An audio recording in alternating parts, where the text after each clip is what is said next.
Abang dapat info Firzan kahwin malam tadi dengan Diana.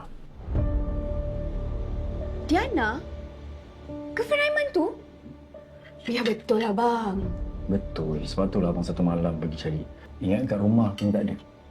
Sekarang tak pasal-pasal Aiman anggap abang buat fitnah pula.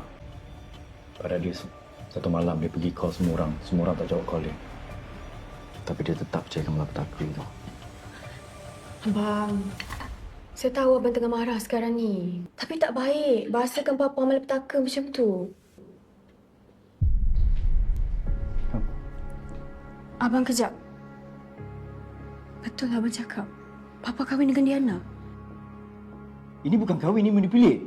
Mungkin papa ada sebab. Awak boleh tak berhenti buat semua alasan untuk dia?